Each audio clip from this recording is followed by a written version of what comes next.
성도 여러분 안녕하십니까? 날씨가 좀 많이 추워졌습니까? 아직은 춥다는 표현을 좀 하기는 좀 이르지만 조금 추워진 것 같습니다.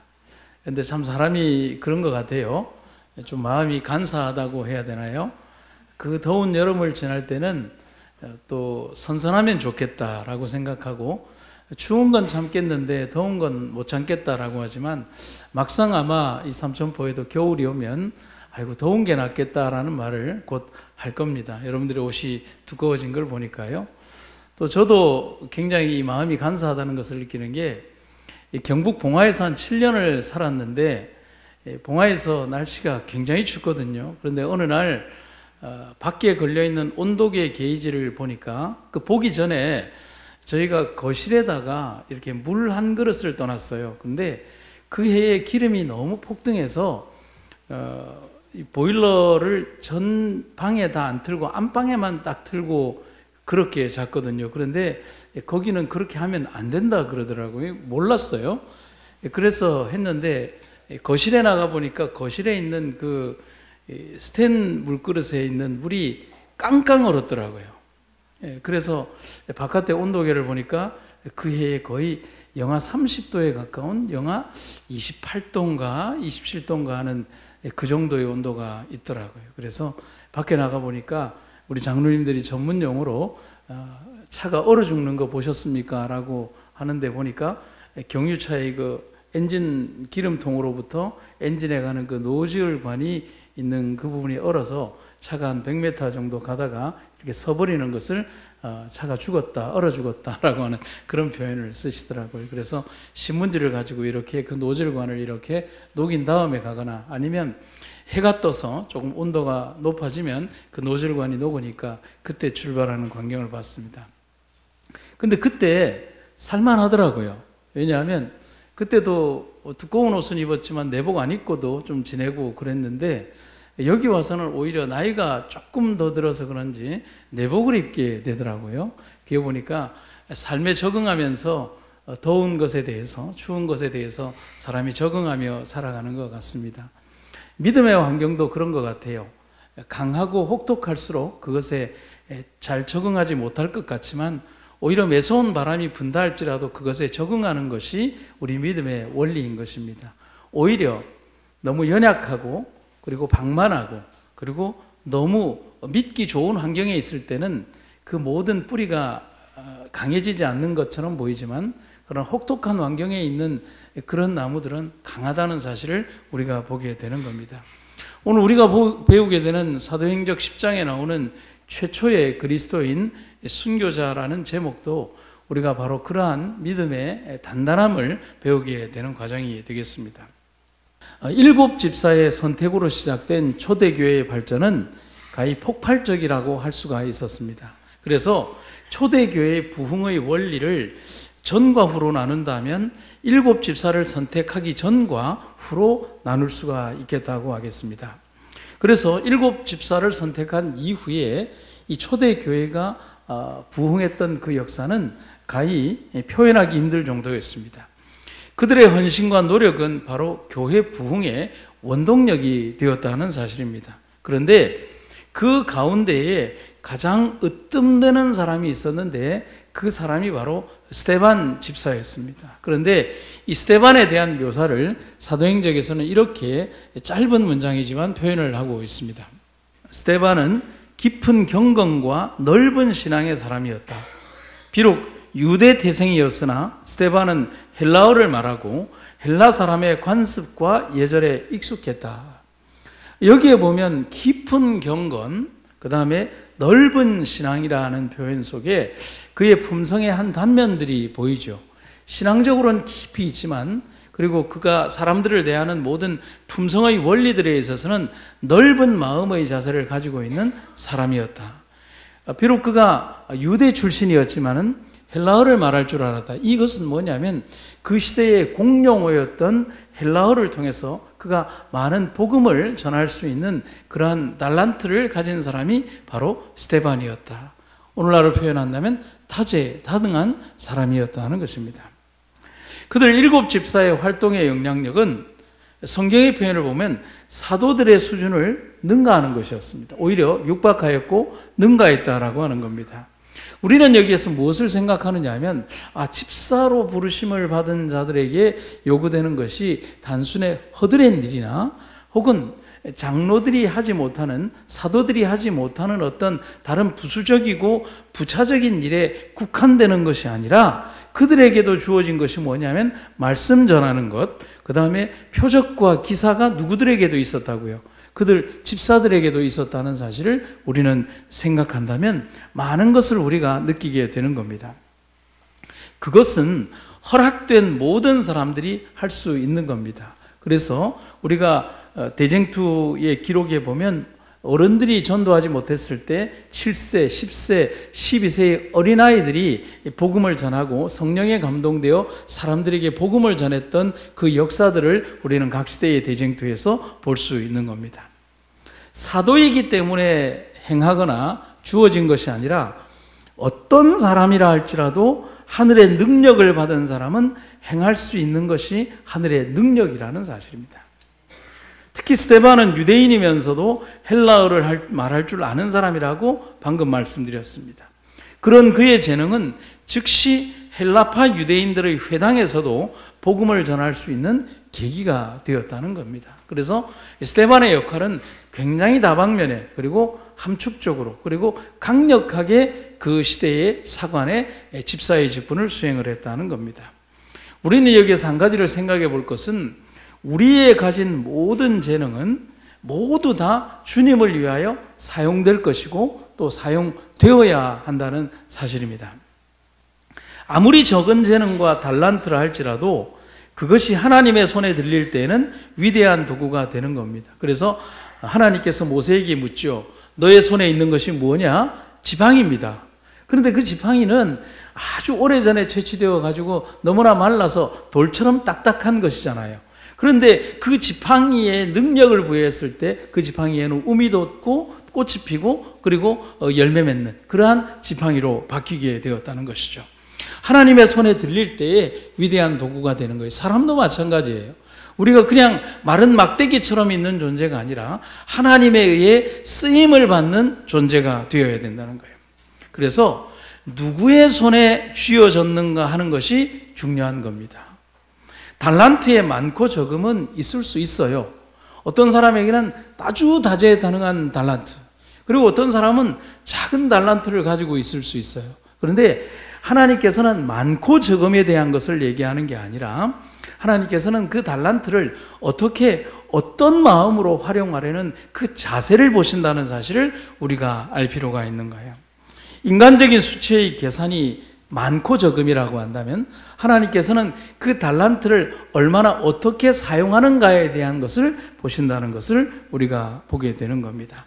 아무리 적은 재능이라 할지라도 그것이 하나님의 손에 붙들려 있을 때 강력한 능력을 발휘하게 되는 겁니다.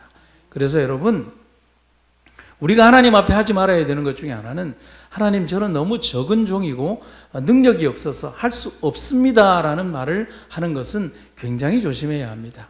하나님은 우리에게 많은 달란트를 보시고 일을 맡기는 게 아니라 그 적은 달란트를 보시고 하나님의 능력이 개입하셔 갔다고 말씀하는 겁니다. 영감의 기별입니다. 천부의 재능을 많이 받지 못한 자라도 뭐 할 필요가 없다? 낙심할 필요가 없다. 그들로 저희에게 있는 것을 선용하고 저희 품성 가운데 약점이 무엇임을 살펴서 하나님의 도움을 힘입어 그것들을 강하게 하기 위하여 힘쓰도록 하라. 우리는 우리 생애의 모든 면에 진실함과 충성심을 나타내도록 하고 또 그 사업을 성취하기 위하여 여러 가지 특질을 잘 배양하도록 해야 한다. 아멘입니까? 그래서 여러분 한번 연구해 보시고 생각해 보고 한번 고민해 보십시오. 하나님께서 나에게 준 달란트가 뭘까? 사람마다 다 달라요. 어떤 사람은 이런 달란트를, 어떤 사람은 저런 달란트를 가지고 있다는 겁니다. 어떤 사람은 처음 사람을 만났을 때 아무 이물감 없이 너무너무 잘 사귀는 사람이 있는 반면에 죽었다 깨어나도 사람과 잘 사귀지 못하는 사람이 있어요. 그런데 또 이 사람에게는 또 다른 달란트가 있죠. 사람에게 잘 배려를 한다든지 챙겨준다든지 그리고 마음을 쓴다든지 하는 그런 달란트들. 그래서 교회에 있는 모든 구성원들이 똑같은 달란트를 가지기보다는 어때요? 각자 다른 달란트를 가지고서 하나의 큰 그림을 그려내는 것이 더 중요하다는 사실입니다. 오늘 여러분, 우리에게 맡겨진 그 달란트들을 생각하고 하나님께서 저에게 주신 그 달란트를 잘 활용하고 선용하고 또 감사함으로 사용하는 여러분과 제가 되기를 간절히 바랍니다. 스데반이 복음의 직분을 받아들인 이후에 그는 열심히 능력을 행사하고 사람들에게 설교하기 시작했습니다. 그런데 사도행전에 보면 그의 말씀의 능력이 너무 강력해서 사람들이 얼마나 많은 감동을 받았는지 몰라요. 결국은 회당에서 스데반과 랍비들이 논쟁하게 됩니다. 그런데 당연히 랍비들은 이 평신도 하나 혹은 이름 없는 이 사람을 당연히 논리적으로 이길 수 있겠다라고 생각을 했어요. 왜냐하면 그들은 다수였고 평생을 성경을 연구한 사람들이었기 때문입니다. 여러분, 다수와 한 사람의 싸움은 굉장히 힘이 들어요. 제가 신학교 시절에 이 서울역에서 이제 집에 가려고 기차를 기다리고 있으면, 요즘은 그렇게까지 많이 없는데 그때 당시에 한 특정 종교 집단의 사람들이, 특정 교회의 사람들이 그냥 그 서울역 전체를 덮고 있었을 때가 있어요. 요즘도 열심인 분들인데, 그런데 그분이 어떤 분 하나를 붙들고 이렇게 포교를 하는데 그분이 아주 공경한 처지에 처해 있는 거예요. 보내주지도 않고 두 사람이 딱 옆에서 에워싼 상태에서 이제 그 두 사람의 가이드가 되는 사람이 또 옆에 딱 서 있어요. 그분들이 하는 전도 방식이 있거든요. 그런데 그분들이 이제 막 주의받으시 막 이렇게 하고 있어서 제가 옆에서 너무 안 돼서 이제 그분들의 그 성경에 대해서 제가 제 의견을 피력을 하니까 이제 그분들이 조금 저하고 이제 논쟁이 붙게 된 거예요. 다행히 이제 저하고 논쟁이 붙으니까 그분은 도망을 가고 이제는 이제 그분들이 이제 저와 논쟁을 하게 된 거예요. 그런데 이제 제가 성경을 신학교에 있지만 그렇게 많이 하는 건 아닌데 그분들의 논리가 너무 좀 엉터리여서 아는 대로 이렇게 답변을 했더니만은 저를 둘러싼 두 사람이 안 되겠는지 다른 약간 좀 이제 그분들보다 높은 위치의 사람들이 와서 4명이 저를 이렇게 둘러싸기 써서 저에게 얘기를 하길래 또 저는 제가 아는 대로 이제 성경을 펴서 얘기를 하고 하다 보니까 그분들이 좀 안 되는가 봐요. 그러니까 다른 지역에 흩어져 있던 사람들이 이렇게 또 와서 한 8명에서 10명이 저를 에워싸기 시작하는 거예요. 그런데 굉장히 분위기가 좀 이상했어요. 그러니까 사람들이 무슨 구경이 났나 싶어가지고 한 8명이 저를 에워싸고 있으니까 다른 구경꾼들까지 모이고 또 거기에는 층계로 성경을 가리키는 그분들의 그 관리자들이 있거든요. 그분들이 와서 이제 계속 그 뒤를 덧대기 시작하는 겁니다. 나중에 보니까 한 20명도 넘는 분들이 저를 둘러싸고 나중에는 어떻게 하느냐면 제 대답을 듣지 못하게 하고 이쪽에서 이야기하고 저쪽에서 얘기하고 저쪽에서 얘기하면서 한 20분들이 제 대답을 막으면서 막 얘기를 하더라고요. 그래서 제가 그분들에게 정중하게 그랬어요. 서로의 대답을 듣지 않고 당신들만의 얘기를 한다면 이런 토론이 무슨 의미가 있겠느냐, 이제 토론을 그만하고 가겠습니다 라고 하니까 이제 그분들이 자기들이 이겼다 그런 식으로 이제 얘기를 하면서 그렇게 하더라고요. 그래서 여기 이제 스데반의 얘기를 통해서도 보면 집단이 한 사람에게 대해서 공격을 가하는 것은 굉장한 어떤 위험성을 가지고 있습니다. 왜냐하면 그 사람이 어떤 물리적인 어떤 위해를 당하지 않는다 하더라도 굉장한 위압감 속에 쌓일 수 있다는 것이죠. 그래서 지난번에 보여드린 것처럼 산헤드린 공회 자체가 가지는 위압감이 엄청나다는 사실을 여러분들이 알 필요가 있는 겁니다. 겨우 약관의 한 젊은이를 가지고 이 많은 랍비들이 당해내지 못할까? 성경을 보면 그들이 당해내지 못했다고 되어 있어요. 논쟁과 변론은 스데반의 뛰어난 강연 앞에 일시에 바뀌어 버립니다. 그런데 여러분, 여기에서 우리는 생각해야 합니다. 과연 그들을 침묵시킨 스데반의 강연이 스데반의 힘이었을까요? 아니면 누구의 힘이었을까요? 성령의 임재였습니다. 스데반이 이겼다라고 생각하면 안 되는 거예요. 그것은 스데반과 함께 하시는 성령의 능력이 스데반의 입술을 주장했다는 사실입니다. 그에게 역사하셔서 말씀하시는 분이 있었고 그에게 생각나게 하는 영의 역사가 있었기에 가능했던 것임을 우리는 잊어서는 안 되는 겁니다. 그래서 성경에는 이렇게 말씀하시죠. 그러므로 너희는 변명할 것을 미리 연구치 않기로 결심하라. 내가 너희의 모든 대적이 능히 대항하거나 변박할 수 없는 구제, 구변, 말하는 것을 말합니다. 구제와 지혜를 너희에게 주리라. 누가 주신다는 거예요? 성령께서 우리에게 그 대답을 주실 것이다 하는 사실입니다. 물론 이런 일을 가능하게 한 데에는 스데반 자신의 깊은 성경 연구와 또 기도의 영적 은사도 있었다는 사실을 우리는 잘 압니다. 우리는 이러한 것이 이루어지기 위해서는 매일 그리스도와의 관계에서 그분이 언제든지 나를 쓸 수 있도록 배려한 그의 녹슬지 않는 믿음이 이것을 가능하게 한다는 것입니다. 아무것도 안 하고 하나님께서 그냥 해주시겠지라고 그렇게 생각하면 안 되는 것입니다. 매일 말씀을 연구하고 또 말씀 가운데 있으면서 언제든지 주님께서 나에게 그러한 역할을 감당하실 수 있도록 말씀의 능력과 은혜 가운데 거하는 그런 자세가 필요하다는 것입니다.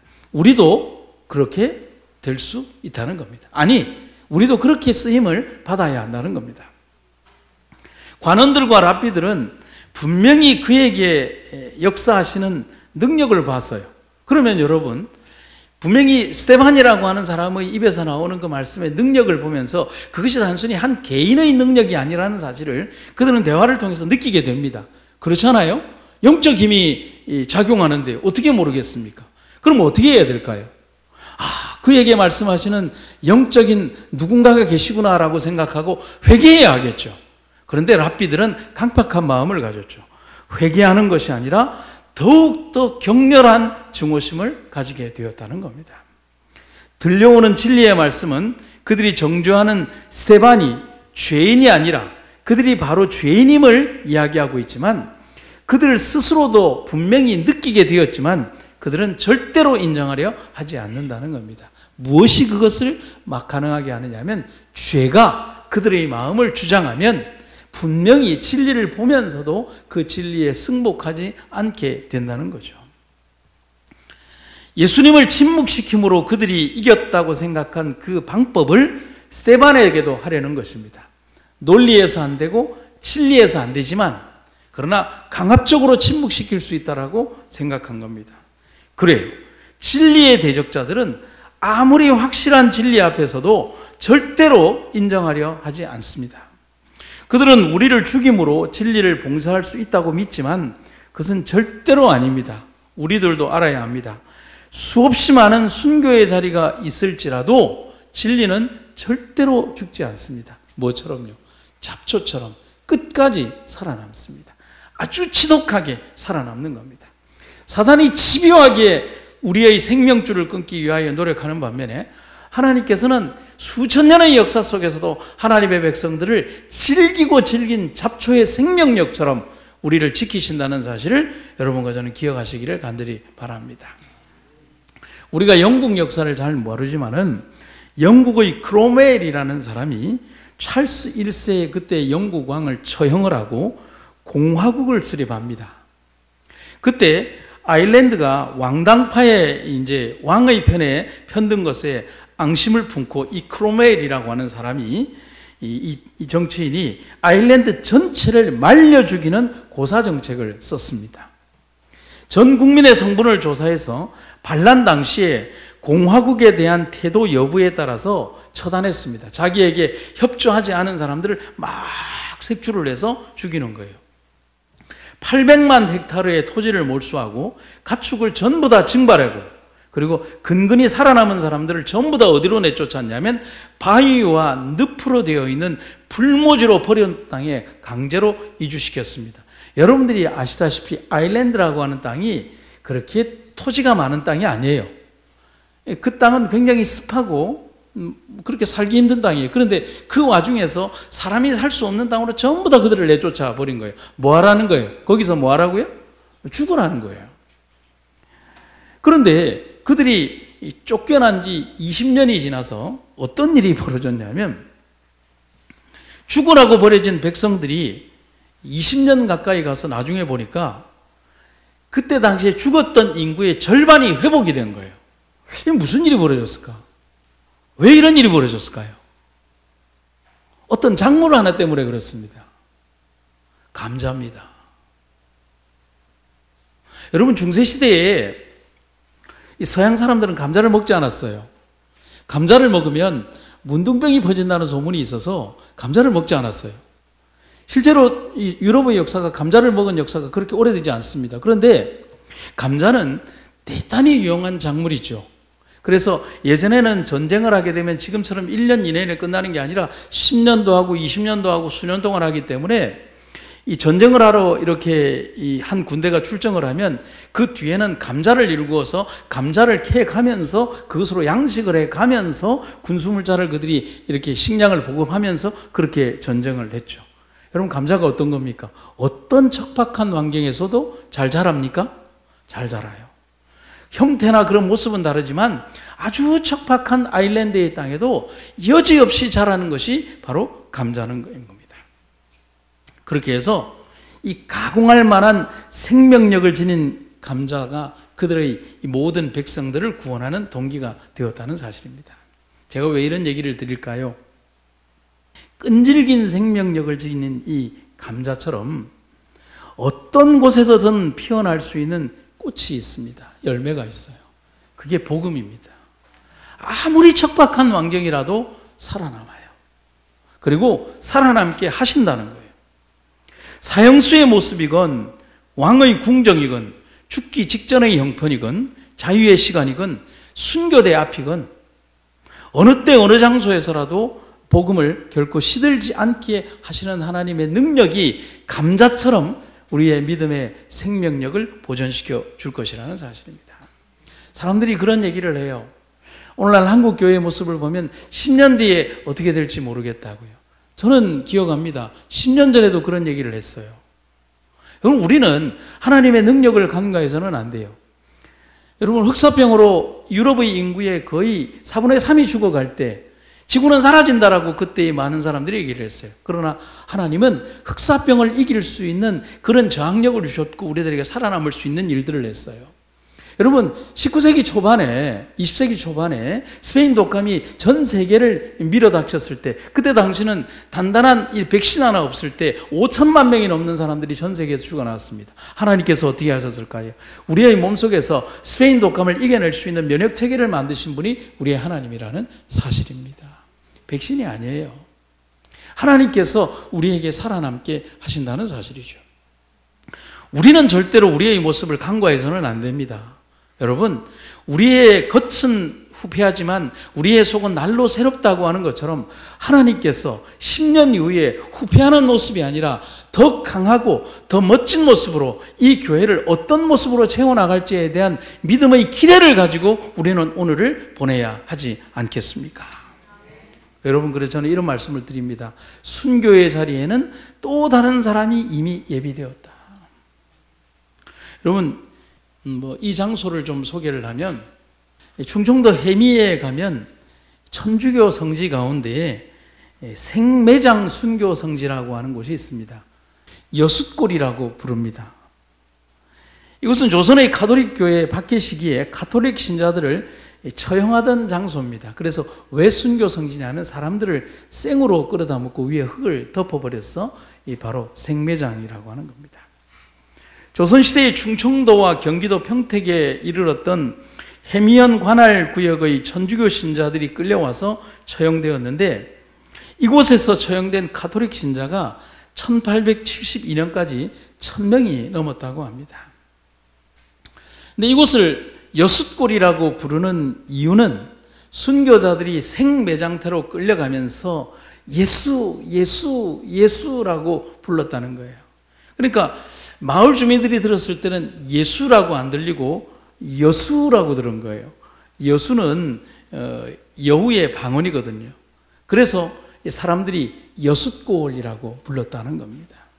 이렇게 많은 사람들이 죽어갔지만 지금 한국 기독교회는 200년의 역사가 넘는 기간 동안에 개신교, 개도릭을 포함해서 얼마나 많은 사람들이 이 땅에 복음의 기치를 들고 살아가고 있는지 모른다는 사실입니다.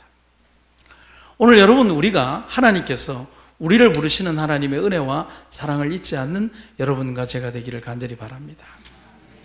스데반의 마지막 변론과 설교의 자리에는 유대인 열신당들이 많이 참여했습니다. 그들은 모두 다 스데반의 대적들이었고 그들은 스데반을 죽일 구실을 찾는 사람들이었습니다. 어떻게 하면 이 녀석을 죽일 수 있을까?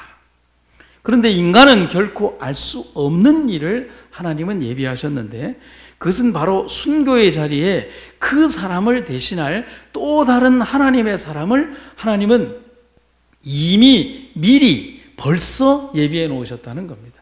문제는 그 사람이 지금 죽어가는 스데반과 같은 그런 믿음의 사람이 아니라 스데반을 죽이는 사람에 동조했던 그 사람 가운데 한 사람을 또 다른 후보자로 준비하셨다는 겁니다.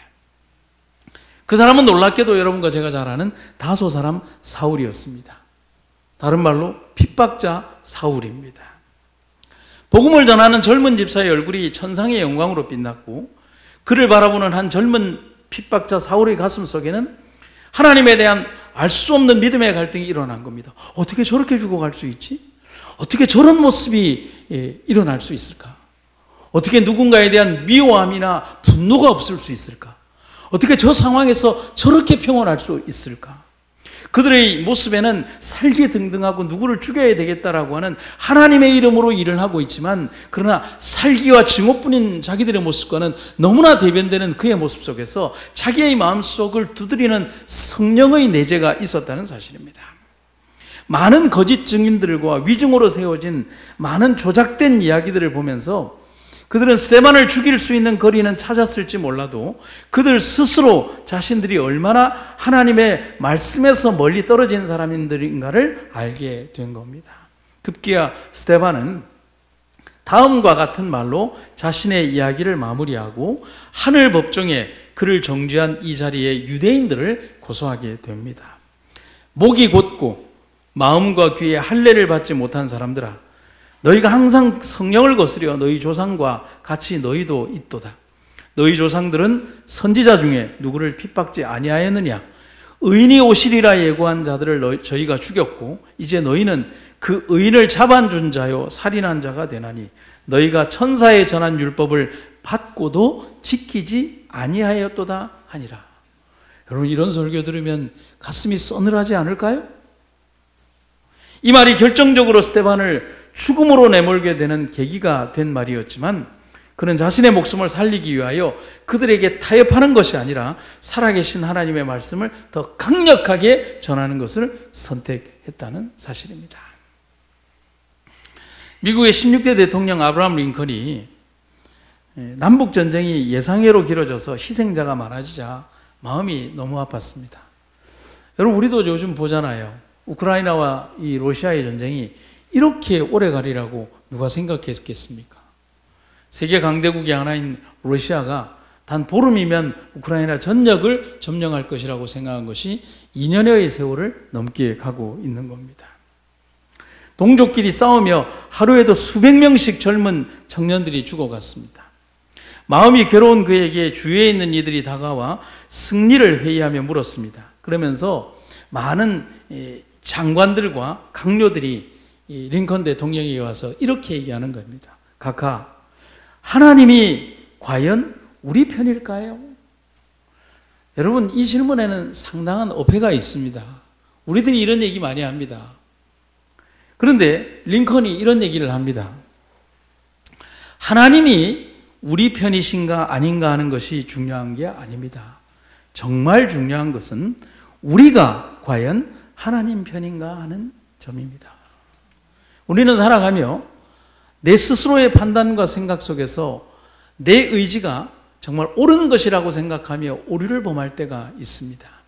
그때 우리는 정확한 음성으로 하나님의 성령의 음성에 귀 기울이며 살아가야 되지 않겠습니까? 아주 작은 것에서라도 인간적인 생각이나 판단이 앞서지 않도록. 그래서 스데반은 그의 말씀과 그의 증언과 그의 기별과 그의 능력과 그의 모든 전하는 일들에 있어서 하나님의 능력과 은혜 가운데 모든 것들을 맡기고 순교자의 반열에 들게 되었다는 사실입니다. 저희가 돌로 스데반을 치니 스데반이 부르짖어 가로되 주 예수여 내 영혼을 받으시옵소서 하고 무릎을 꿇고 크게 불러 가로되 주여 이 죄를 저들에게 돌리지 마옵소서 이 말을 하고 자니라. 참 희한한 것은 그리스도의 은혜를 받아들이는 사람들은 마지막 순간에 그리스도께서 하셨던 마음과 생각과 말을 똑같이 한다는 것입니다. 이 죄를 저들에게 돌리지 마옵소서. 스데반의 마지막 모습은 그 자리에 참여한 모든 사람들에게 지울 수 없는 충격과 뭘 주었을까요? 감동을 주었습니다. 비록 그의 죽음은 초대교회에 큰 충격이 되었습니다. 그런데 그 죽음이 가지는 더 큰 의미가 있었습니다. 사람들은 생각할 수 있죠. 아니 왜 우리 스데반 집사님이 죽어야 했을까요? 그 신실하신 분이, 그 능력이 많고 할 일이 많은 그 사람이 있어야 되는 수없이 많은 일들 앞에 왜 그 사람이 죽었어야만 할까요? 그러나 복음의 거대한 물줄기상에서 본다면 그의 죽음이 가지는 더 큰 의미가 있었기 때문에 하나님은 그를 잠재우셨다는 사실입니다. 그의 얼굴에 나타났던 하나님의 인에 대한 기억, 그것을 들었던 그 영혼들을 감명시켰던 그의 말 등은 보는 이들의 마음속에 간직되어 그가 선포했던 그 진리를 증거했다. 그의 죽음은 교회에게 견디기 어려운 시련이었으나 그것은 그의 기억에서 순교자의 신앙과 지조, 그리고 그 용모에 머물러 있었던 영광을 지울 수 없었던 사울의 양심을 일깨우는 결과를 가져왔다. 우리는 여기에서 정말 하나님의 위대한 뜻을 발견할 수 있어야 합니다. 그가 죽어야 사울이 깨어나는 겁니다. 그의 사명이 끝나고 사울을 일으키시는 것입니다. 스데반의 순교를 통하여, 그의 죽음을 통하여, 그리고 죽음의 10년에 있던 사울을 깨워서 새로운 사람으로 만드는 겁니다. 그것이 바로 하나님의 역사였다는 사실인 겁니다. 오늘을 살아가는 우리의 모습은 스데반의 모습처럼 마지막까지 하나님의 편에 하나님의 뜻을 구하는 모습으로 서 있어야 할 것입니다. 그것은 성경은 스데반의 마지막 모습에서 이런 글귀를 남기고 있습니다. 잔다. 이 말을 하고 뭐하니라? 자니라. 스데반은 죽은 것이 아니라 지금 자고 있는 겁니다. 하나님이 깨우실 그날을 그리면서 그는 잠든 것입니다. 우리의 주님께서는 사도행전의 그 글귀에서 우리를 향한 위로의 기회를 마지막 순간까지 놓지 않으신 겁니다. 잔다. 그의 곁에는 지금 그를 죽이는 자로 서 있는, 그러나 후에는 자신과 똑같은 운명의 길을 걸을 한 사람을 남겨놓고 그는 이 땅의 사업을 마감하고 하나님의 허락하심 속에서 잠든 겁니다. 스데반의 죽음 이후에 사울은 그때의 공로가 참작되어 산헤드린 공회원에 선출되었다. 한동안 사울은 하나님의 아들에 대한 반역을 수행하는 사단의 수중에 든 유력한 도구였다. 그러나 얼마 있지 아니하여 이 잔인한 박해자는 그가 지금 헐고 있는 교회를 세우는 일에 종사하게 될 것이었다. 사단보다 더 능력이 크신 분께서 사울을 택하셔서 순교한 스데반을 대신하여 당신의 이름을 위하여 전파하고 고통을 당하게 하시고 당신의 피를 통한 구원의 기별을 그리고 멀리 전하도록 하실 것이었다. 성도 여러분, 이 땅에서의 그의 일은 끝났습니다. 그래서 그가 잠든 겁니다. 우리의 주님께서 오늘 우리들의 삶을 통하여 우리를 이끄시는 주님의 놀랍고 아름다운 은혜를 잊지 않는 여러분과 제가 되기를 간절히 바랍니다. 제가 오늘 천주교 이야기를 좀 해서 죄송하지만 단순히 어떤 교파의 이야기보다는 천주교회가 가진 어떤 순교의 역사만을 좀 예로 한번 들어보는 겁니다. 세계 기독교 역사 가운데에서 한국의 천주교회가 가지는 상징적인 사건 3개가 있습니다. 이것을 짧게 말씀드리면 이래요. 한국 천주교회의 역사 가운데에서 한국은 3개의 기적이 있는데, 첫 번째는 외국인 복음 전도자가 입국하기도 전에 천주교가 자생되었다고 합니다. 놀라운 일이었고요. 두 번째는 자생에서 최초의 사제가 입국하기 전까지 겨우 5년 동안에 무려 4,000명의 신도가 미리 자생되었다는 겁니다. 아직 세 번째 기적은 이겁니다. 최초의 사제가 입국하기 4년 전에 이미 순교자가 발생했다는 겁니다. 인간 지도자가 없었는데 그랬다는 사실입니다. 그래서 프랑스의 베르네 준호교는 이런 얘기를 합니다. 조선 민중의 성격은 단순 명료하여 거룩한 교리의 진리를 가르치면 쉽게 감동하여 입신, 곧 믿게 되고, 불나비처럼 어떤 희생도 불사하는 주님의 가장 가까이 있는 양들이 조선의 신자들이다라고 말을 한 겁니다. 오늘 한국의 교회가 전 세계에서 가장 큰 복음의 기치를 이루게 된 것도 바로 우리 민족 가운데 있는 믿음에 대한 이런 강력함이 그렇게 되었다는 사실입니다. 성도 여러분, 오늘 우리는 기억해야 될 마지막 말을 제가 읽어드리도록 하겠습니다. 순교자들이 겪은 시련은 혹독하다 못해 처참하였다. 그러나 언제나 천상의 행복과 신앙, 후손들에 대한 희망이 그들과 함께 있었다. 순교자의 피가 또 다른 순교자를 낳고 그들의 피가 공동체의 모퉁이돌이 된 것이다. 개도릭의 한 기록에 나오는 글귀입니다. 성도 여러분, 한 최초의 순교자는 오늘의 우리에게 말하고 있는 겁니다. 우리도 그 길을 가야 합니다. 어쩌면 우리에게 주어진 그 길은 너무나 혹독하고 아픈 환경들일지 모르지만 우리는 결국 그 길을 가야 하며 그 길의 끝에서 우리 주님을 만나게 될 것입니다. 두려움 없이 설 수 있도록, 또한 주님과 함께 그 길을 갈 수 있도록 여러분, 오늘 이 시간 우리가 믿음으로 기도하고 주님의 거룩한 능력의 종들이 되도록 기도하는 여러분과 제가 되기를 간절히 바랍니다. 말씀을 마치겠습니다. 사랑과 은혜가 충만하신 아버지 하나님, 오늘 우리를 이끄시는 하나님의 놀랍고 아름다운 은혜를 인하여 감사드립니다. 이 교회는 순교의 피 위에 세워졌습니다. 아름다운 희생과 또 피비린내 나는 그들의 고통의 흔적 위에 우리가 세워졌음을 잊지 않게 하여 주시옵소서. 오늘 우리를 이끄시는 하나님의 놀라운 성령의 은혜가 우리의 믿음을 더욱더 강하게 하시고 우리 역시 그러한 믿음의 역할을 감당할 수 있도록 우리를 이끌어 주실 것을 믿사옵나이다. 이제 얼마 남지 않은 이 시대를 살아가며 주님의 놀랍고 아름다운 은혜 가운데 살아가며 주의 역할과 또 주님이 맡기신 모든 사명을 수행하는 주의 아름다운 종들 되게 하여 주시옵소서. 주님 은혜 감사드리며 예수님 이름으로 기도드립니다.